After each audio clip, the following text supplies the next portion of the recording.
पळाली अम्मावरी संत पाऊले साजरी तेथे करी नांगुडे उडे चरण रज धुळे येती तीर्थावळी परमकाळ सकळ प्राप्त स्थानी संतप्त सेवेकरिता निवडलेला अभंग. जगद्गुरु तुकोबांच्या गाथेतला अति महत्वाचा 4 चरणाचा अभंग आहे. विठाला विठाला या अभंगाच्या द्वारे जगद्गुरु तुकोबा वर्णन करतात का आम्ही आमच्या जीवनामध्ये धन्य झालो, सफल झालो, पुण्यवान झालो, आम्ही ज्या इच्छा केल्या त्या इच्छाला प्राप्त झालो. असं काय घडलं तर म्हणे आमच्यावर गंगेची कृपा झाली, गंगा आली अम्मावर. मग आता त्या गंगेचे प्रकार आहेत, ज्ञानगंगा आहेत, जलगंगा आहेत, तीर्थगंगा आहेत, मातृगंगा आहेत. कोणती गंगा तुमच्यावर प्राप्त झाली? संत पाऊले साजिरी. मग आता तुम्ही काय ठरवलं? तेथे करी नांभोळी. त्यांच्या चरण रजाची धूळ जर उडाली, पुढे चरण रज धुळी येती तीर्थावळी पर्व काळ सकळ. त्याच्यामुळे झालं काय? पापे पळाली, पाप नष्ट झाली, काही पळाले काही जळाले. पापे पळाली जळाली, भव दुःख निवार. सर्वात महत्वाचा भव दुःखाची निवृत्ती झाली. असा लाभ आमच्या जीवनामध्ये प्राप्त झाला. म्हणून तुकाराम महाराज म्हटले, तुका म्हणे धन्य झालो आणि सुख सागरी नालो.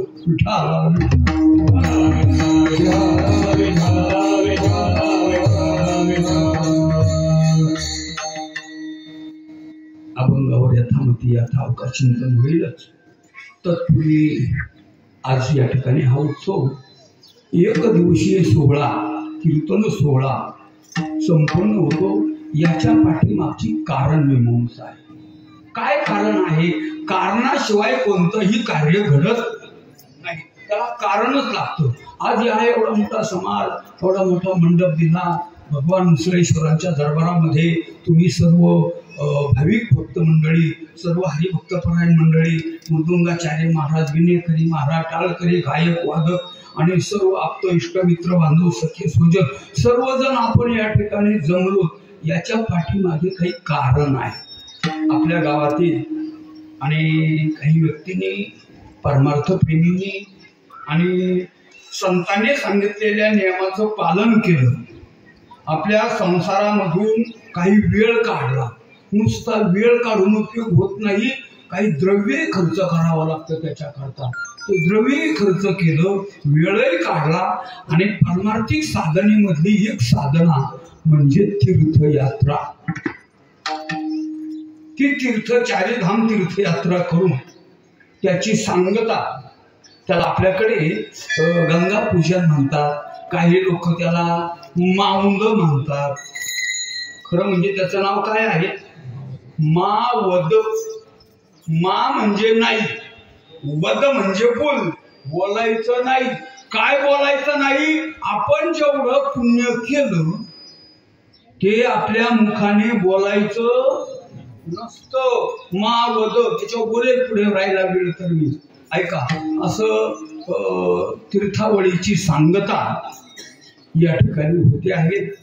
आपल्या गावातील परमार्थ प्रेमी हरिभक्तीपरायण पांडुरंग त्र्यंबक शिंदे, त्याचप्रमाणे सौभाग्यवती कांताबाई पांडुरंग शिंदे, तसंच भास्कर गणपत शिरसाट, सौ सिंधुबाई भास्कर शिरसाट, म्हाळू भगत कांदळकर व सौ भीमाबाई म्हाळू कांदळकर, श्री हरिभक्तीपरायण निवृत्ती हरी डावरे आणि सौ रंजना निवृत्ती डावरे या 4ही जोडप्यांनी आपल्या प्रपंचातला बराचसा भाग वेळ काढून, लोकांना वेळ मिळत नाही, मिळाला तर पैसे खर्च करावं वाटती नाही, संघ न्यायची राहत्यावर त्याच्यामुळे ते खर्च करू वाटती नाही. पण यांनी मात्र तीर्थयात्राही केली, आपला द्रव्यातला काही भाग अर्पण समर्पित केला आणि आपल्या सोयीता करता ती साधना केली. त्याची आज सांगता आहे.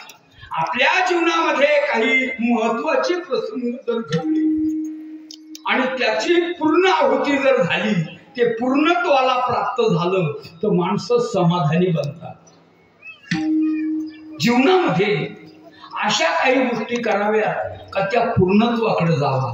पूर्ण करणाऱ्याच गोष्टी आपल्या जीवनामध्ये घडाव्या. अपूर्ण राहणाऱ्या गोष्टी दुर्लक्ष करावं. संसार आतापर्यंत कधीही कोणाचाही पूर्ण झालेला सांगा उभं राहून एखाद्याने का आम्ही आमचा सर्व संसार मनासारखा पूर्ण झाला. काही ना काही शेपूट राहतच नाही. अपूर्ण राहतो त्याचं नाव आहे संसार आणि पूर्ण होतो त्याचं नाव आहे परमार्थ. म्हणून आपले मनोरथामध्ये विचार असावे, आपले मनोरथ सुद्धा त्या दृष्टीने असावे आणि आपले मनोरथ पूर्ण झाले का मग तो आनंद पहा. पूर्ण केला पूर्ण केला पूर्ण केला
पूर्ण केला पूर्ण केला पूर्ण केला ते काही असं नाही मनात आलं गाडी आली बसले गाडीतून गेले असं नसतं. की अगोदर ते संकल्प मनात यावे लागतात. अगोदर का आपण तीर्थयात्रेला गेलो पाहिजे, आपण गेलो पाहिजे, आपण गेलो पाहिजे हे आपल्या मनात यावं लागतं आणि मग त्यांनी बोलवावं लागतं. मनाचे संकल्प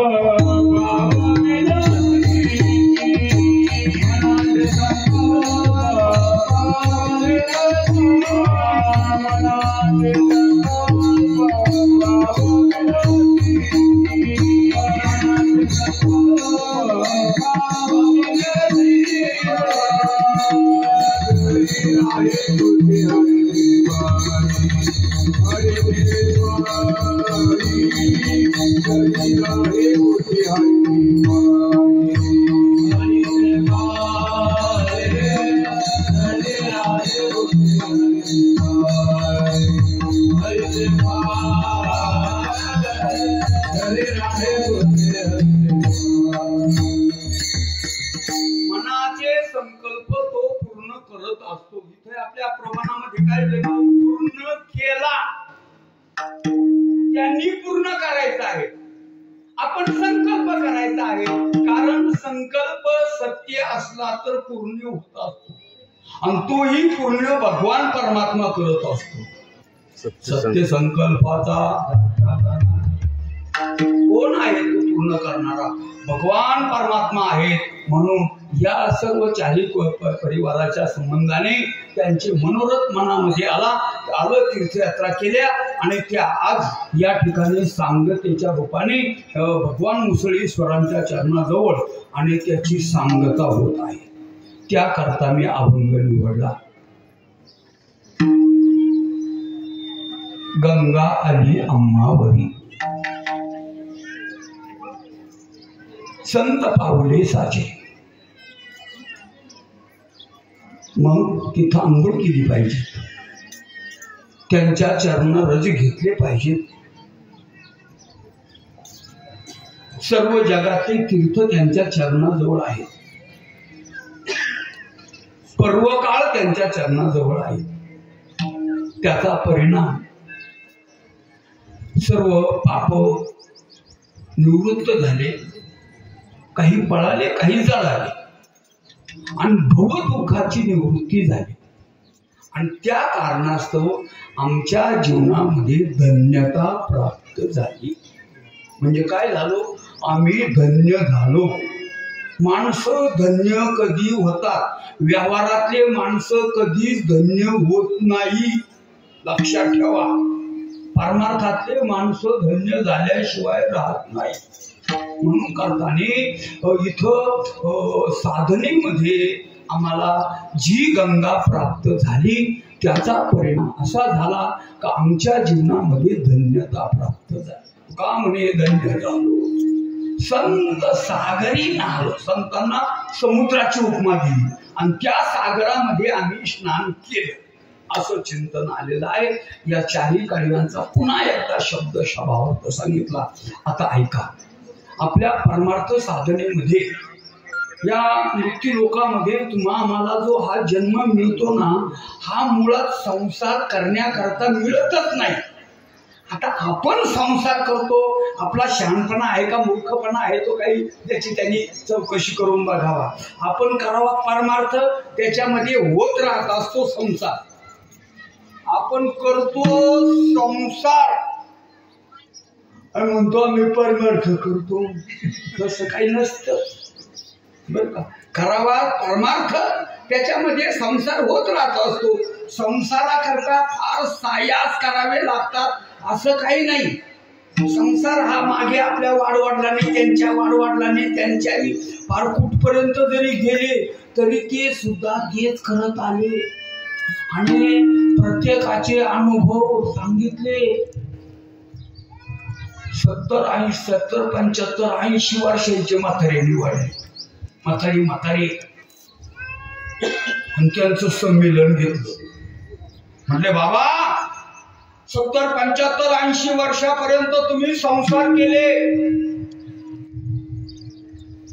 आणि संसारामध्ये तुम्हाला जे जे अनुभव आले ते आज या व्यासपीठावर सांगायचे आहे. प्रत्येकाकरता 10-10 मिनिटं दिलेली आहेत. ते म्हटले एवढे मिनिटं वाया कशाला घालवतात, आम्ही एका शब्दात सांगतो. मग ते एक म्हातारं उठायचं आणि उत्तर द्यायचं, एक म्हातारं उठायचं उत्तर द्यायचं. 500-700 म्हाताऱ्यांनी उत्तर दिलं पण उत्तर मात्र एकच आलं. एवढ्यांचं उत्तर एकच आलं. संसारामध्ये काय काय झालं असं त्यांना विचारायचं. ते प्रयोग ते विचारायचे.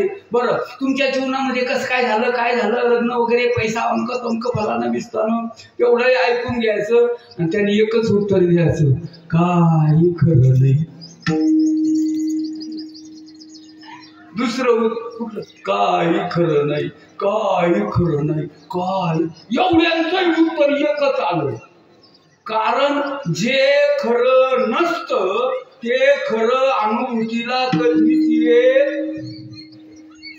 आता ऐका बाबा, 2-3 सांगतो वाटलं तर मी. प्रपंच हा झाला होता, हे तो समूळ मिथ्या वार्ता.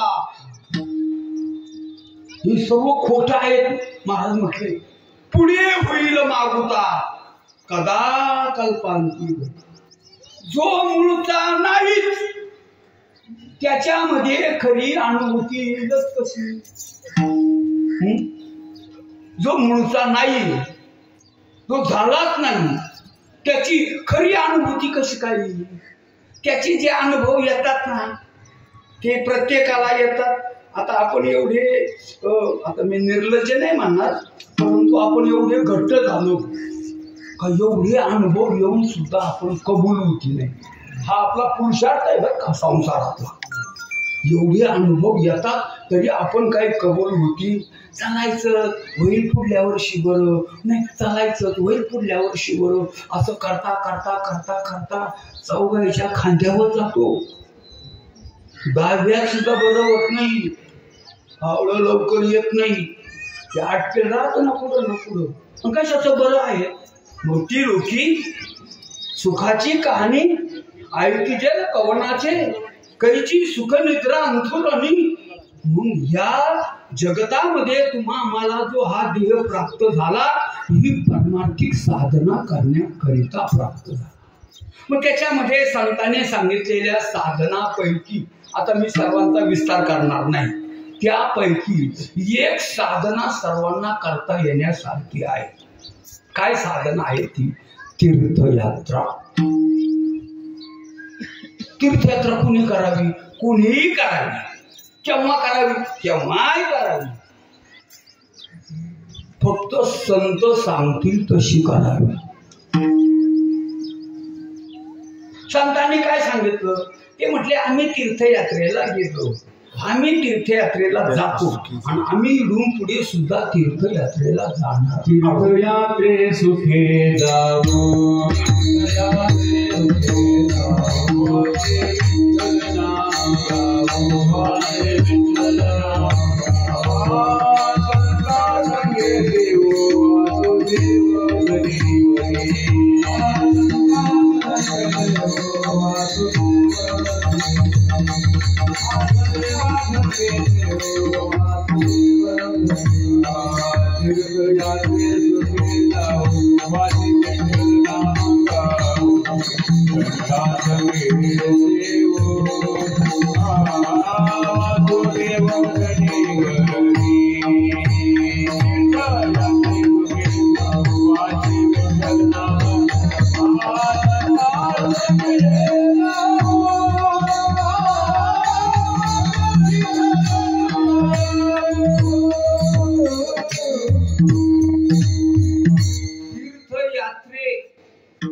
ते मार्गाच्या अभंगासारखं नाही. आवा चालली पंढरपुरा आणि ही शिपासून आली अशी तीर्थयात्रा नको. गावातल्या काय बाया निघाल्या पंढरपूरला निवृत्तीनाथा बरोबर, येतीनं कधीच घर सोडेल नव्हतं. म्हणजे ती म्हटली मी जर घरी नसते तर घर चालल कसं? चाक बसव त्याला चालायला. असं बऱ्याच लोकांना वाटतं बरं का, मी नसल्यावर कसं चाललं, मी नसल्यावर कसं चाललं. महाराज मी आहे म्हणून चाललं ग प्राय. तू एकदाचा तार फाडून मर. लय गोड चालतं पुढं. जिड पाईपलाईन गेल्या नाही तिड जात्यात. तू एकदाचा जाय पाहिला. कशाला अहंकार करतो? माझ्यामुळे चाललं, माझ्यामुळे चाललं. पूर्वीच्या काळामध्ये नाही का ते शेतकऱ्यांनी गाडी एकदा गळा घातली. आता शेतकरी राहिले ते शेतकरी नाही आणि गाड्या राहिल्या नाही, बैलांचा पत्ता नाही.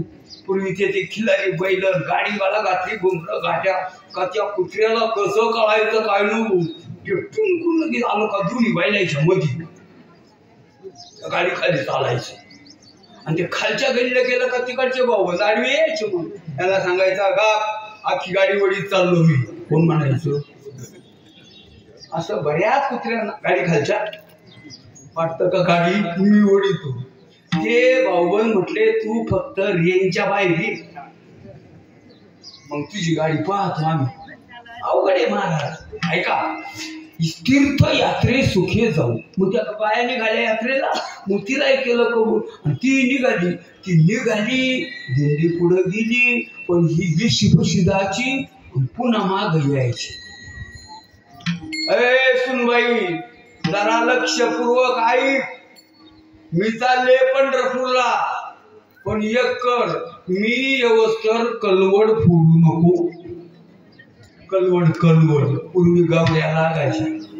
गवऱ्या आताही गवऱ्या लागायच्या, तवा स्वयंपाकाला लागायच्या. मला नाही माहिती का मी काला जाते कोणाला जाऊ बाबा, पण लागायच्यात मात्र. मग त्या कलवड गवऱ्या असा कलवड रचायचा आणि मग तो थापायचा. किती पाऊस जरी आला ना, गौरी काय वल्ली होईल, नवरी वल्ली होईल. आपलं ते गौरी नाही वल्ली. ऐका, आणि मग ते सांगायचं सुनाला, खबरदार मी येईपर्यंत कलवड माझ्या हातीचा कलवडू मज वाचूनी नको फुडू. त्या सुनाला वाटलं तिकडून जर आजारी पडून आली आणि गेली तर तेवढा कलवड लागलच म्हातारीला. बर दृष्टांत टाकून द्या. अशी तीर्थयात्रा चालत नाही. भाऊनी प्रमाण दिलं, तीर्थयात्रे सुखी जाऊ. सुखाने जायचं आहे, कोणताही लोभ मागं ठेवायचा नाही. तुम्ही गंगागिरी महाराजांचं चरित्र जर ऐकलं असेल तर ते पंढरपूरला निघायचे आणि पंढरपूरला निघाले का आपण त्या गोदावरीच्या काठावर जी पर्णकुटी बांधलेली होती ना, पर्णकुटी, तिला काढी लावायची, धडा पेटून द्यायची आणि तिची राख झाली का मग पंढरपूरला निघायची. मग पंढरपूरला जायचे, वारी करायचे, चातुर्मास करायचे. त्यांना वाटलं तर पुन्हा यायचे. पुन्हा आले का मग ते कुठे झाडाखालीकडे मग लोक जमावायचे. मग पुन्हा बांबू आण, पुन्हा चिपाटा आण, पुन्हा त्यांना पर्णकुटी बांधायची. पुन्हा आषाढी आली का पुन्हा काही निधी पेटून द्यायची. पुन्हा लोक म्हणायचे बाबा तुम्ही तर पुन्हा येत्याच ना. म्हटले हो मग हाय ती पेटी द्या का, इथं आम्हीच बांधलेली, पुन्हा तुम्हाला बांधून द्यावा लागत. म्हटले मी काय तुम्हाला बांधायला सांगत, तुमचे तुम्ही बांधतात, पण तिच्यामध्ये मी काही काळ राहतो आणि आषाढी वारी आली का पांडुरंगाकडे जातो. जात असताना गोदावरीच्या काठावर सरला बेटावर माझी झोपडी आहे, ही सुद्धा माझ्या चित्रामध्ये येता कामा नाही. माझ्या चित्रामध्ये एक भगवान परमात्मा सोडून दुसरं काहीच येता कामा नये, ही येऊ नये. एकदा हिची राख झाली, संसाराशी आगी आपुल्या हाते लावणी मागुते पाहू नये. महाराज काय सांगावं, पंढरपुरामध्ये जाताना वारीच्या रस्त्याने पाहतोय आपण सारखे फोन चालू, हॅलो तू जेवली का, नाही ना जेवली मरू गेला, तू बसलाय ना पंक्तीला, आता तुझं चाललंय ना बरोबर, कशाला तिची काळजी करतो, कशाला या गोष्टी. या सर्वांची व्यावृत्ती करू. तीर्थयात्रे सुखे जाऊ वाचे विठ्ठल. तिकडे जायचं कशा करता, घरामध्ये काकडा होत नाही, घरामध्ये हरिपाठ होत नाही, घरामध्ये कीर्तन प्रवचन होत नाही, घरामध्ये नामस्मरण होत नाही, या संसारामध्ये या गोष्टी घडती नाही, म्हणून जायचं आहे संतांच्या संगतीमध्ये. आणि तिकडे जाऊन जर संसारच करायचा असला, काय काय तर फार उलट राहत महाराज. ते राहत्या वारीत बर का, वारीत राहत पण चित्त राहत घरी, घरचे राहत्या घरी पण त्यांचं चित्त राहत वारीत.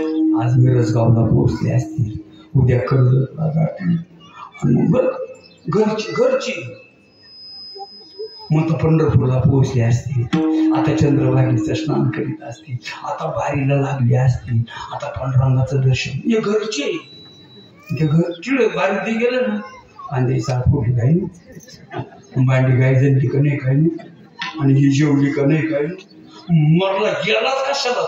कोण पंढरपूरला हेच कळत नाही महाराज. गोष्टी आहे, चला जाऊ द्या, आपल्याला काय ते चिंता नका, जायचं नाही.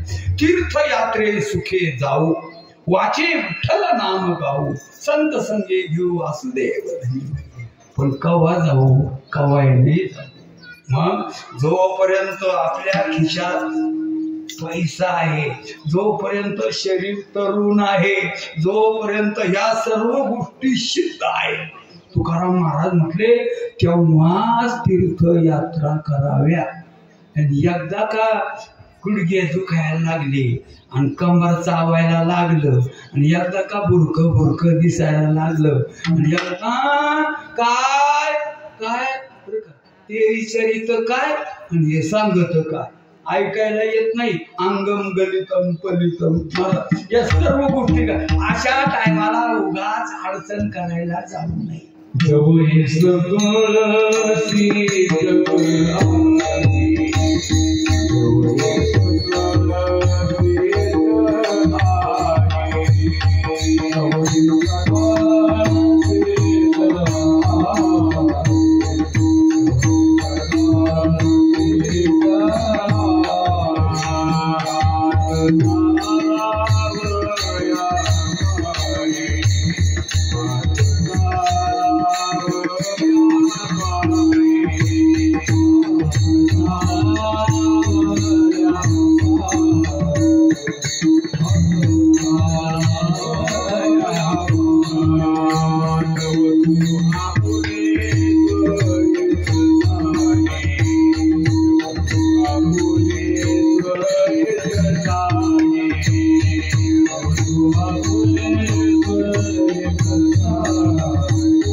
जवळ हे सकळ सिद्ध आहे, हे सकळ सिद्ध आहे. हात चालावया पाय, खिशात पैसे आहेत, हातपाय व्यवस्थित आहे, डोळे कान व्यवस्थित आहे, चालणं चांगलं होत आहे, तोपर्यंत तीर्थयात्रा करून घ्या. नाहीतर अवघडे बाबा तीर्थयात्रेला जायचं. असं अशी तीर्थयात्रा आपण करावी. का करावी?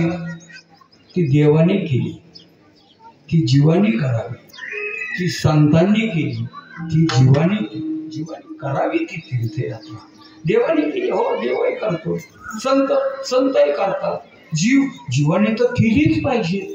मग संतांनी तीर्थयात्रा केली का? देवाने तीर्थयात्रा केली का? कोणाची केली?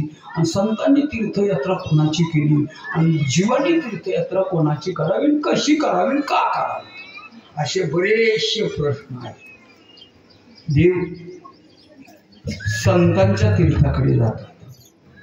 त्या आषाढीला जेवढ्या दिंड्या जातात ना पंढरपूरला, तिकडं दशमीचा सोहळा होतो. एकादशी, द्वादशी, त्रयोदशी, चतुर्दशी, पौर्णिमेचा काला, महाद्वारातला काला झाला का सर्व संतांच्या पालख्या मार्गस्थ होतात.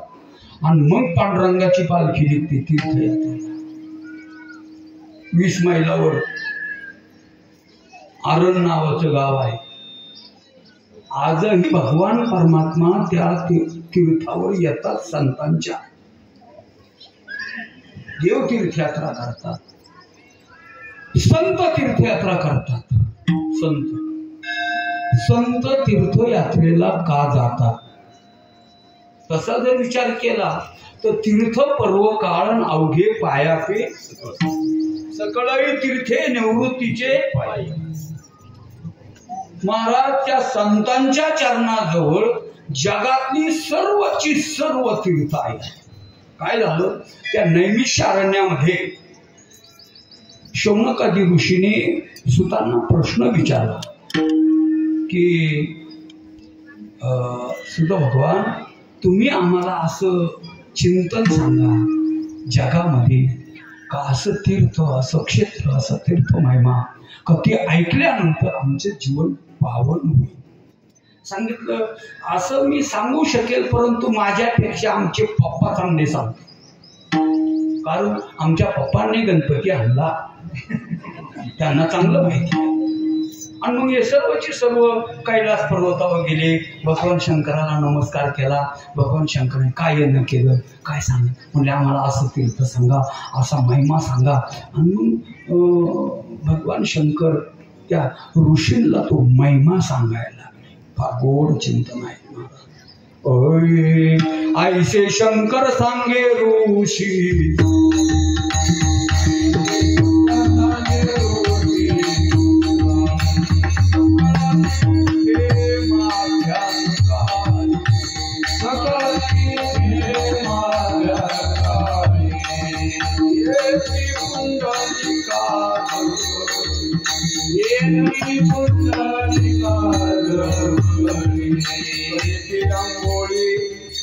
वंदिती चरण.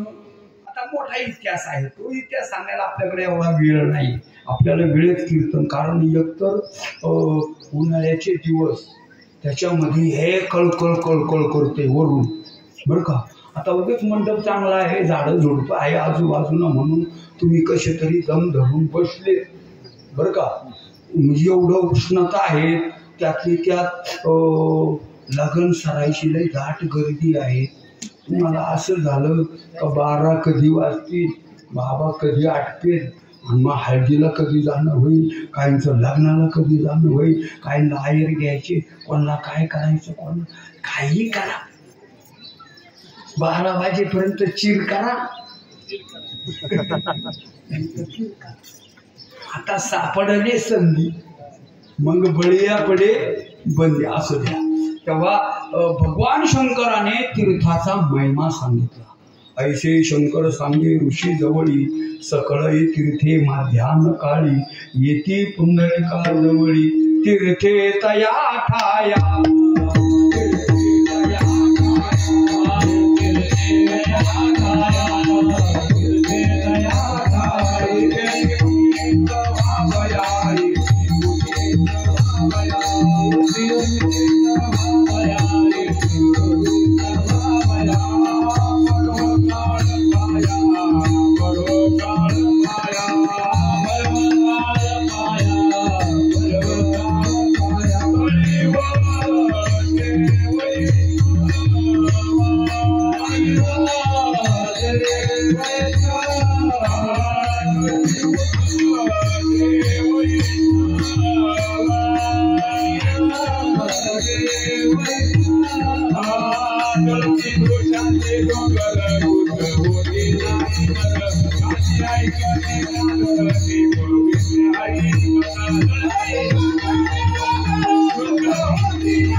तीर्थ आजो अभंग घेतला ना, आपण तीर्थामध्ये जातो, काही गेलं पाहिजे तीर्थामध्ये, कारण की आपल्याकडून काही वाचिक पाप होईल राहत्यात.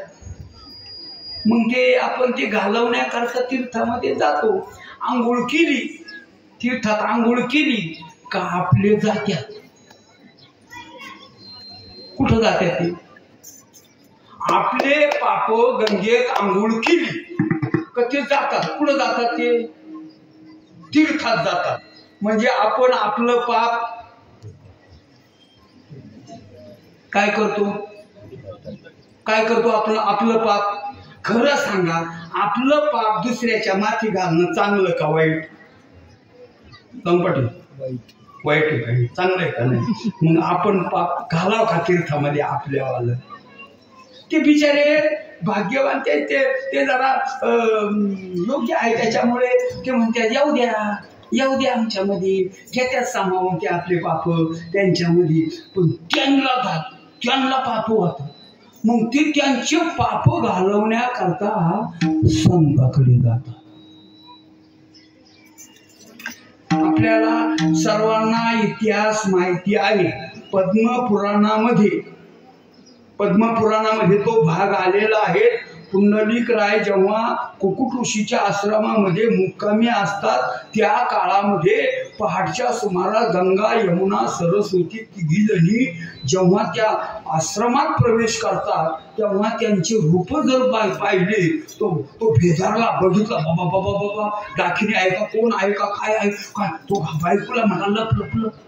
त्या तिघीजणी आल्या, कुणी झाडू घेतला, एकीनं बादली भरून आणली, शेणकाला केला, सडा टाकते, एक रांगोळी टाकते, कोण फुलं तोडून आणतंय. त्यांनी त्या कुकुट ऋषीच्या आश्रमात सेवा केली आणि तिकडं सूर्य उदय व्हायच्या टायमाला लखलखी त्यांचं दिव्य शरीर झालं. झाला म्हटला, आल्या तेव्हा कशा होत्या, आता कशा झाल्या, आल्या तेव्हा कशा होत्या, आता कशा झाल्या. आणि मग त्या निघाल्या सेवा करून, आणि मग निघाल्या त्यांनी अडवलं. बाजूला मूर्ख, कुठला चांडाळ, पाप्या, दुष्टा, सरक बाजू, सोड आमचा रस्ता. सांगितलं, माझा ऐका, तुम्ही कोण आहात, इथं कशा आल्या तेव्हा कशा होत्या, आता कशा झाल्या. त्या म्हटल्या, चांडाळा, तुमच्यासारखे दुनियाभरचे पाप करतात, आमच्यामध्ये येऊन नाहत्यात, आणि त्याच्यामुळे आम्ही पापी बनतो. तुमचे पाप आम्हाला लटकतात. म्हटले, मग आम्ही इथं येतो, ते पाप घालवण्याकरता आम्ही इथं येतो. म्हणजे इथं काय आहे, म्हणजे जाऊन बघितलं काय आहे ते, तिथं कुकुट ऋषीचा आश्रम. आणि त्या संतांची सेवा केल्यानंतर सर्व पापांची निवृत्ती झाली महाराज. आता पुढचे प्रकार मला काही सांगायला वेळ नाही, आपल्याकडे एवढा टाइम पण नाही. आणि म्हणून तीर्थपर्व काळ सर्व संतांच्या चरणाजवळ असतात. म्हणून तुकाराम महाराज म्हटले, अशी संत रूपी गंगा आज आमच्या जीवनामध्ये प्राप्त झाली. आणि त्याचे परिणाम काय झाले आपण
गंगा आली आम्हावरी. कोणती गंगा आमच्याकडे आली? संत रूपी गंगा आमच्याकडे आली. संत आले का ज्ञान आलं, संत आले का वैराग्य आलं, संत आले का भक्ती आली, संत आले सर्वच कल्याण झालं. फक्त संत यायला पाहिजे. गंगा आली आम्हावर, संत आले. बघा तुम्ही, चंद्र तेथे, शंभू तेथे आणि संत तेथे. बघा तुम्ही, चिंतन करून बघा. ऐका काय झालं आता सांगतो. तीर्थावळी थोडीशी सांगतो मी. संत आल्यानंतर काय होतं याच्यावर थोडका भाग सांगतो, जरा लक्षपूर्वक ऐका. काय झालं, नामदेव महाराजांना वाटलं, ज्ञानेश्वर महाराजांना वाटलं आपण तीर्थयात्रेला जावा. मग पांडुरंगाला सांगितलं का तुम्ही नामदेवाला आमच्या बरोबर प्रवचन कीर्तन हरिपाठ काकडा पाठे त्यांच्या चाली चालल्या पाठे ते पाहिजेतच दिंडीमध्ये, त्यांच्याशिवाय नाही जमणार. आता नामदेव महाराज काय पंढरपूर सोडायला तयार नव्हते. आणि मग बघ ते मोठा इतिहास आहे तीर्थावळीचा, सर्व मला दृष्टांत सांगायचा आहे त्याच्यात. काय झालं मग नामदेवरायला कबूल केलं. निवृत्तीनाथ महाराज, शेना महाराज, सावता महाराज अशी ती दिंडी पंढरपूरहून निघाली बरं का. शिवरात्रीच्या दिवशी औंढ्या नागनाथला पोहोचली. तिथं फिरविले देऊळ जगामाजी. तिथून ते तीर्थयात्रा करत करत करत करत पुढे जात असताना सातपुड्याच्या रांगा, आणि त्या सातपुडा पर्वतामध्ये एक चोर राहत होता. कोण राहत होता? संत लीला अमृत मध्ये त्याची कथा आलेली आहे. त्या चोराचं नाव सांगा. 11 रुपये कीर्तन झाल्यावर त्याला बक्षीस. चोर ग्रंथात आलं त्याचं नाव नाही, कोणालाच हात नाही वर करायला. त्या चोराचं नाव हरपाल. लक्षात ठेवा. त्याच्याकरता कीर्तन ऐकले पाहिजे. तुम्ही जागरण ऐका, त्याचं तुम्ही करमणूक ऐका. तुम्हाला कीर्तन नाही चालत. कीर्तनाची महाराज परंपराची ढासळत चालली. कीर्तनामध्ये काय असावं काय नसावं, काय सांगावं काय सांगू नये, भक्ती ज्ञान विरहित इतर गोष्टी न कराव्या. प्रेम भरे वैराग्याच्या युक्ती उराव्या, जेणेकरून अंतरी मूर्ती ठसावे श्री हरीची, आणि आयशी कीर्तन मर्यादा आहे. आपल्या चित्तामध्ये भगवंताची मूर्ती ठसावी, आपल्या ठिकाणी भक्ती ज्ञान वैराग्य यांचा उगम व्हावा, अशी कीर्तन ऐकावी. आपण करमणुकीचे कीर्तन ऐकतो, त्याला माझा नाईलाज आहे, मी एकटा त्याला काही करू शकत नाही. ऐका, त्या सातपुड्याच्या पर्वतामध्ये तो चोर राहतो, आणि तो चोर काय करायचा, रस्ता अडवायचा. त्या रस्त्याने जे जाणारे होते ना त्यांना अडवायचा, आणि अडवल्यानंतर त्यांना अगोदर विचारायचा, गळ्यात माळ आहे का, एकादशी धरतो का, सप्त्याला वर्गणी देतो का, तीर्थयात्रा करतो का, ज्ञानेश्वरी वाचतो का, दान धर्म करतो का, संध्याकाळी हरिपाठ करतो का, सकाळी काकडा करतो का. तो जो म्हटला ना हो, त्याच्या पाया पडायचा, त्याला द्रव्य द्यायचा चोर, आणि त्याला त्या अरण्यामधून सुखरूप बाहेर काढून द्यायचा. एखादा नाही मानला, असा हिरवा पिवळा करायचे बाबा, असा रेटायचा ना मग त्याला, माळ घालशील का नाही, एकादशी करशील का नाही, वारीला जाशील का नाही, चोर चोर हरपाल नावाचा तो. माझं ना काय की तुम्ही संत लीलामृत वाचा, त्याच्यामध्ये कथा आली ती. आणि मग असा तो योगाने त्या मार्गाने यांची दिंडी गेली संतांची. निवृत्तीनाथ महाराज, ज्ञानेश्वर महाराज, नामदेव महाराज, मुक्ताबाई, सोपान काका, सावता बाबा, नरहरी सोनार, या सर्वांचे नांदवा तुकाराम, नांदवा तुकाराम, मला दिंडी चालली. आणि त्यांनी पाहिलं ते झेंडे पताका आणि भारण, ते संत महात्मे पाहिले, खाली संताशी असून पूजा करी, लोटांना घेत गेला, नमस्कार केला. आणि निवृत्तीनाथ महाराज, तुका म्हणे धन्य झालो संत सागरी, करू झालंच काय, बरं का, समजून घ्यायचं. आणि मग त्यांना आता काय होतं, कामात काम उरकून घ्यावं लागायचं. कीर्तनाला गेलं का पत्रिका वाटून यायचं तिकडून, म्हणजे कामात केलेच पाहिजेत ना. ऐका, आणि मग धन्य झालो म्हटले महाराज, असं करा ना, आमच्याकडं भोजनाला चला ना, आमच्याकडं पंगत घ्यावा, बरं का, सप्त्यामध्ये दिंडीमध्ये पंगत घ्यावा, पण अगोदर तिला विचारून घ्यावा. नाही तर यांनी लोकांना अमुक दिवस टिपा आपल्याकडं, तिनं तो दिवस पाहून मायाला निघून जा, मग याची गंमत पहा. कार्यकर्ते हो, ती गेली बा निघून, आता मग तू कर बाकी, तिचा इशारा घ्यावा का नाही. यांनी संतांना सांगितलं चला आमच्या घरी जेवायला. घरी गेला, संतांना घेऊन गेला, आणि त्यांना बाहेर बसवलं सावलीमध्ये, आणि मग घरात गेला. तिला म्हणे लय मोठमोठे बाबा आले, असे बाबा कधीच येणार नाही, असे बाबा कधीच भेटायचे नाही, असे महाराज कधीच नाही, त्यांना स्वयंपाक करायचा आपल्याला.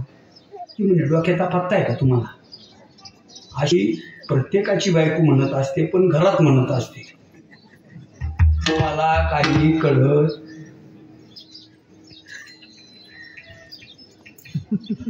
अनुभव आले अंगात. आमची म्हणते तुम्हाला काही, आणि मग तुम्ही काय झालं काय चोऱ्या करतात, आणि ते मंदिराला दे, सप्त्याला दे, धर्मशाळेला दे, घरी 1 रुपया तरी आणत्या का. नाही नाही नाही नाही नाही नाही, वाईट पैसे संसाराला लावायचे नाही, संसार चांगला होत नाही. वाईट पैशाने कधी कोणाचा संसार चांगला होत नाही. वाईट पैसे घरात आले तर ईडी पाठीमागं लागते, CBIची चौकशी लागते, आणि मग त्याचे परिणाम चांगले होते. आणि मग दिल्लीहून सुद्धा मध्ये जावं लागतं, काही अवघड काम असतं, जाऊ द्या. आणि म्हणजे काय काळजी करू नको, नसू दे घरात काही, हा तू फक्त सरपण वगैरे पाणी वगैरे आणून ठेव, मी आता जातो आणि काहीतरी द्रव्य घेऊन येतो आणि स्वयंपाक करायला लावतो. आणि मग लोकनाथ त्यांना म्हटले तुम्ही असं करा, इकडे जवळ तळ आहे, तुम्ही स्नान संध्या कपडे वगैरे ज्ञानेश्वरी वाचा, तो मी आलोच लगे तो स्वयंपाकही होतो. आणि मग तो हरपाल चोर रस्त्यावर आला, मस्त हातात काठी कुऱ्हाड घेऊन, आणि पाहा लागला कोणी येतंय का, कोणी येतंय का, कोणी येतंय का. त्याचं नशीब असं विचित्र होतं, त्या दिवशी त्या रस्त्याने कोणीच आलं नाही. देवा देवा देवाला प्रार्थना करायचं, देवा देवा कोणाला तरी पाठवा रे, देवा कोणाला तरी या रस्त्याने पाठवा रे, आणि बिगर मालकरी पाठवा रे, आणि तो परमार्थ न करणार आणि पैशावाला पाठवा रे. त्या दिवशी त्या रस्त्याने कोणीच नाही. शेवटी देवाने विचार केला, आता हे संत पावले साजरी, संत आले आम्हा घरी, आता आता काय. भगवानच निघाले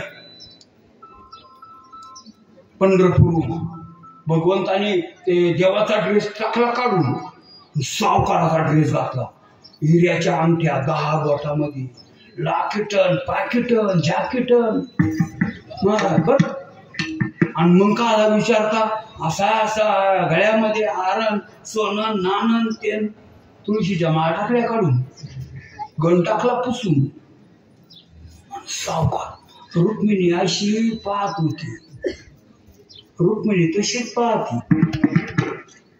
प्रत्येकाची रुक्मिणीचं लक्षच राहते पांडुरंगाकडे. आपला पांडुरंग काय करतो, येऊ निघणार तेव्हाच म्हटलं थांबा, पुढे निघाली. एवढे नटून तटून सावकार बनून मोठा कार्यक्रम असेल म्हणून तर निघाली. म्हटले बाई शांत बस, तू बरी इथंच राह. नाही नाही मी येणार, नाही नाही मी येणार. भगवान म्हटले अगं तुला हात जोडितो, तू येऊ नको. तेव्हापासून लोक नवरी हात जोडायला लागले, तू येऊ नको, तू येऊ नको. तो पण रुक्मिणी काही ऐकायला तयार, तेव्हापासून रुक्मिण्या काही ऐकती. मी येणारच, मी येणारच.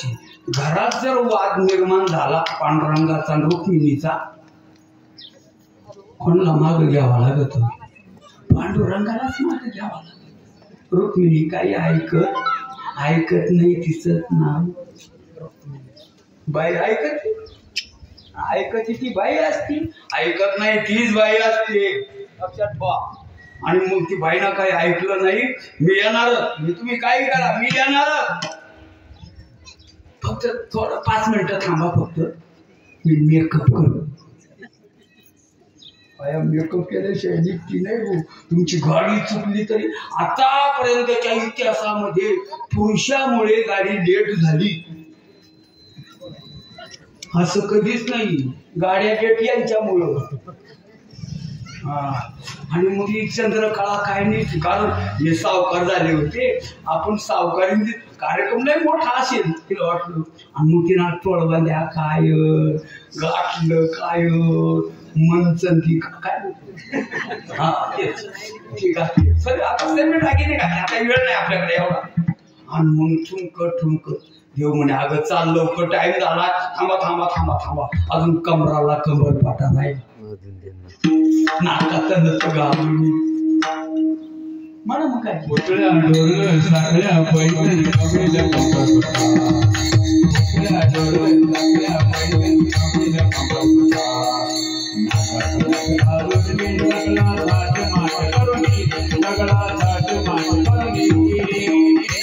निसर्गा शालो कोई गलो, शालो कोई गलीना, निसर्गा शालो कोई गलीना, निसर्गा शालो कोई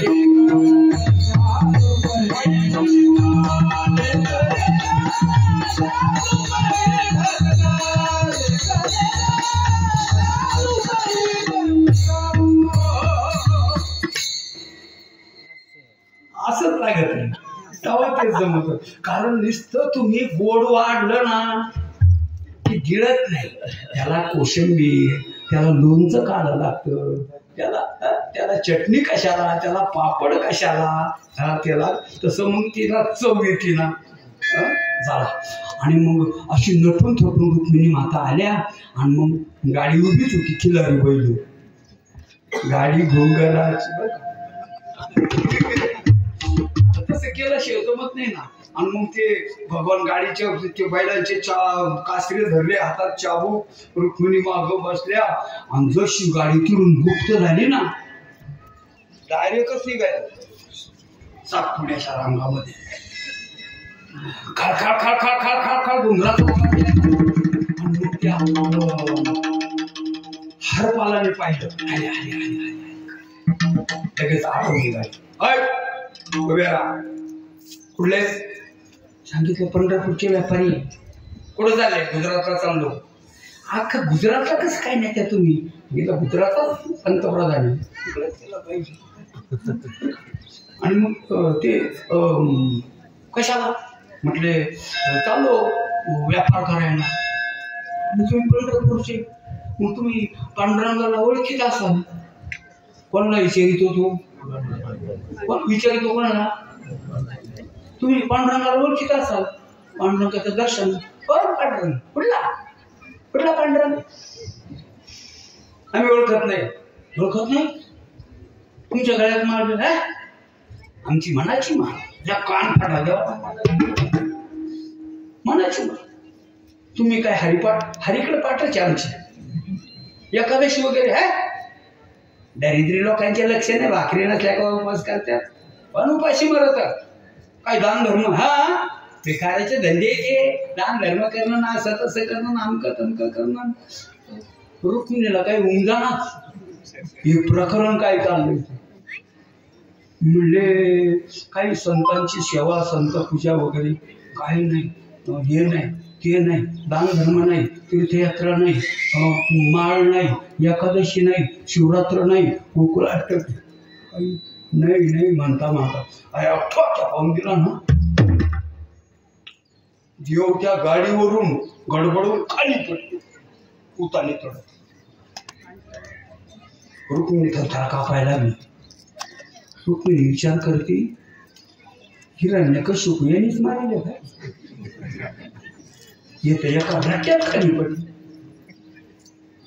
रावण कुंभकर्ण आणि शिशुपाळ वक्रदंत एका चोराच्या डोक्यात खाली पडली. रुक्मिणी विचार करते, काहीतरी गडबड आहे. देवाचा हात जोडला, काढ ते दागिने काढ, अंगठ्या काढ. फटाफट अंगठ्या काढून दिल्या, दागिने काढून दिले. आणि मग तिला म्हटलं, हे भवानी तू काय बसली नटून थटून गाडीमध्ये? आकोडी काय? तिला उडी टाकून दिली. रुक्मिणी चळा कापायला आणि मग काढते दागिने. तिला तळा तळा बसा गाडीमध्ये. लक्षात ठेवा, या रस्त्याने पुन्हा यायचं नाही, आणि यायचं असलं तर माळ घालून यायचं. एकादशी करायची, पांडुरंगाच्या दर्शनाला जायचं, हरिपाठ करायचा, दान धर्म करायचा. हे काही सगळे न्यायचं एकावर. रुक्मिणी म्हणजे असा कसा चोरा? हा तर परमार्थ करायला सांगतो. ते दागिने घेतले, सोनार का सोनार ठाता का? तो म्हण नाही नाही बाबा, आपल्याकडे एवढा पैसा नाही. असं कर, एखाद्या धर्मशाळेला देवळाला देऊन टाक आणि एक 50 लोकांचा शिदा उडवलं देवर. तो शिदा घेतला, घरी आला, बायकोला शिजवायला सांगितला आणि तिकडे निवृत्तीनाथाला त्यांना बोलवायला गेला. त्यांना बोलवून आणलं आणि इकडं तेवढ्यात देव म्हणे, रुक्मिणी चालते का त्या चोराच्या घरी पंक्तीला? रुक्मिणी म्हणले, मग असं फराळचं कमी झालं का? एवढं रेटावलं त्याने तुम्हाला काही म्हणजे ऐक जरा, तुमचं ऐकूनच रट्टे खायची पाळी येते. मग तुला म्हणलं होतं घरीच येऊ नको म्हणून, तुम्ही बाया आगा बसले ऐकती नाही ना. रुक्मिणीला म्हटले ते आपल्याकडे तसं काय. आणि मग नाहीला झाला रुक्मिणीचा. भगवान पाठीमाग पुढं, रुक्मिणी पाठीमाग, भगवान पुढं, रुक्मिणी पाठीमाग. आणि जेव्हा त्या हरपाल घरात त्याच्या झोपडीजवळ जेव्हा आले, तिकडून निवृत्तीनाथ महाराज, ज्ञानेश्वर महाराज, नामदेव महाराज, सोपान काका, नरहरी महाराज, सावता महाराज, त्या निवृत्तीनाथाने पाहिलं. होते सावकाराच्या वेशात, पण निवृत्तीनाथाने पाहिलं, पळतच गेले आणि पांडुरंगाच्या चरणावर. तो हरपाल चोर म्हणे, ओ बाबा, मी तुम्हाला लय मोठे बाबा समजत होतो. म्हणे मग लय मूर्ख आहे ती, पंढरपूरचे पण गळ्यात माळी नाही त्यांच्या, त्या हरिपाठ करती नाही, एकादशी नाही, काय नाही, काय नाही, डायरिया टावले मग आम्ही ते. तू चोर म्हणे. ते म्हटले, वेड्या, अरे हा साक्षात परमात्मा पांडुरंग आहे, ती माता रुक्मिणी आहे. तुझं भाग्य उदयाला आलं का आज तुझ्याकडे ही गंगा ओढली आहे, संतांची देवाची गंगा आली तुझ्यावरही, तुझं मला भाग्य उदयाला आलं. संत पावले साजे, तुझं आता ते मोठं चरित्र आहे. पुढे पुढे मला एवढं सांगायला माझ्याकडे वेळ नाही, आपला वेळ गेलाय. पुढे राहिले 5-7 मिनिटं, महत्वाचं चिंतन राहिलं. मग अशी संतरूपी गंगा, देवरूपी गंगा, नामरूपी असा त्रिवेणी संगम जर आमच्यावर प्राप्त झाला असेल तर आम्ही काय करावं? अभंगाच्या दुसऱ्या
कोणत्या तीर्थामध्ये? संत तीर्थामध्ये. जे ज्ञान गंगे नाले, जयाचे नाव तीर्थराव, येथे करीनांगोळी उडे चरण रज धुळी, येथे तीर्थावळी पर्वकाळ सकळ. परिणाम काय झाला? त्याचा परिणाम असा झाला का आमच्या जीवनामध्ये जे पाप होते, काही असतील, वाचिक असतील, त्या सर्व पापांची निवृत्ती. काही पाप त्या संत तीर्थाजवळ जायचा उशीर, त्याच्या अगोदरच काही पळाली, पाप पळाली, काही पळाले आणि राहिले होते ते जळाले. पाप पळाले जळाले,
भवदुःखाची निवृत्ती त्या तीर्थामध्ये होत असते. असे संत तीर्थ आमच्या जीवनामध्ये प्राप्त झाले. आम्ही भाग्यवान झालो. किती भाग्यवान झालो. तुकाराम महाराज म्हटले संत रूपी समुद्र. कारण जगात जेवढे तीर्थ आहेत तेवढेची तेवढे समुद्राला येऊन मिळतात. जगातली सर्व तीर्थ आणि समुद्राचं स्नान घडलं का जगातल्या सर्व तीर्थाचं स्नान घडतं. त्याप्रमाणे तुकाराम महाराज म्हटले आता आम्ही धन्य झालो आणि संत सागरामध्ये स्नान केलं म्हणून आमचं जीवन भाग्यवान ठरलं. आम्ही भाग्यवान झालो आणि आमच्या जीवनामध्ये ती धन्यता प्राप्त झाली. अशा विषयाचं चिंतन अभंगाच्या शेवटच्या